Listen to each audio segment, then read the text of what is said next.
సుమన్ గారు ఎంపీగా చేశారు, ఎమ్మెల్యేగా చేశారు. నెక్స్ట్ ఎన్నికల్లో ఎంపీ వైపు వెళ్తారా, ఎమ్మెల్యే వైపు వెళ్తారా, లేదంటే మీ నియోజకవర్గం చెన్నూరు, యాక్చువల్గా మీ జిల్లా ఉమ్మడి కరీంనగర్, అక్కడ చొప్పదండి లేదంటే ధర్మపురి ఇలాంటి కాన్స్టిట్యున్సీలు మీకు ఉంటాయి. గతంలో మీరు వాటిని ఆప్షన్గా కూడా అనుకున్నారు అక్కడ నుంచి పోటీ చేయాలని కూడా. ఏంటి అంటే కేసీఆర్ ఏది చెప్తా అని అనకండి, మీ ఆప్షన్ ఏంటి, మీరు ఏమనుకుంటున్నారో, మీకు మీ ఆలోచన ఏంటి? వాస్తవానికి చెప్తే డీటెయిల్గా జనాలకు కూడా క్లారిటీగా అర్థం కావాలి కాబట్టి, వాస్తవానికి నేను 2014లో చొప్పదండి నుంచి పోటీ చేయాలి ఎమ్మెల్యే. నిజంగా నేను ఎక్స్పెక్ట్ చేసిన.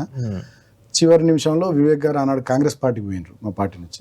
సార్ నాకు పెద్దపల్లి నుంచి ఎంపీగా అవకాశం ఇచ్చి గెలిచిన. సో 2018లో పెద్దపల్లి పార్లమెంటు నియోజకవర్గ పరిధిలోనే చెన్నూరు ఉంటుంది. సో చెన్నూరు నుంచి ఎమ్మెల్యేగా అవకాశం ఇచ్చారు. సో ఆనాడు ప్రభుత్వ ఉపయోగం ఉంటుంది కాబట్టి మంచిగా నిధులు తీసుకుని పోయినా, బ్రహ్మాండంగా అభివృద్ధి చేసిన, పని చేసిన, మంచి పేరు కూడా వచ్చింది. సరే ఇక ఒక గాల్పు వచ్చింది. ఆ కోల్బెల్ట్ ఏరియా అంతా ఆ 12-13 నియోజకవర్గాలు మేము అంతా ఓడిపోయినాం, నేను కూడా ఓడిపోయినా.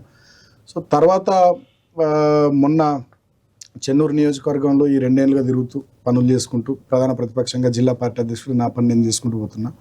సో డెఫినెట్గా నా ఇంట్రెస్ట్ స్టేట్ పాలిటిక్స్లోనే ఉండాలనేది నా ఇంట్రెస్ట్.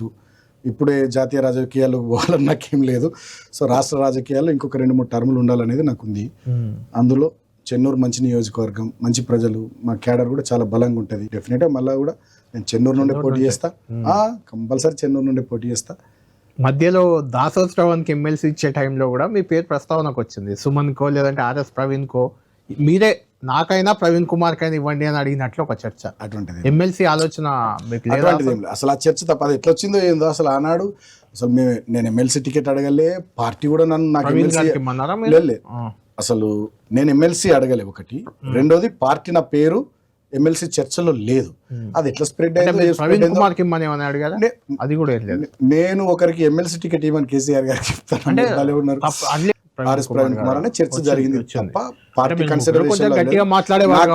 నాకేంటంటే బేసిక్ గా ప్రజాక్షేత్రంలో నుండి రావాలి, మళ్ళీ ప్రజలకి వెళ్ళి రావాలి, ప్రజల ఓట్లతో గెలిచి రావాలి, అసెంబ్లీకి రావాలన్నట్టు నాకు అది. సో కాబట్టి నాకు ఎమ్మెల్సీ కానీ ఇంకో నామినేటెడ్ పోస్ట్ క్యాబినెట్ లో ఉండాలని కూడా లేదా. నెక్స్ట్ ఇప్పుడు ఇక క్యాబినెట్లు ఉండాలా, ఎక్కడ ఉండాలనేది కేసీఆర్ గారు నిర్ణయిస్తారు. దాన్ని నేను కెనాట్ కామెంట్, ఎందుకంటే అది అధిష్టానం చూసుకుంటే సార్ చూసుకుంటారు.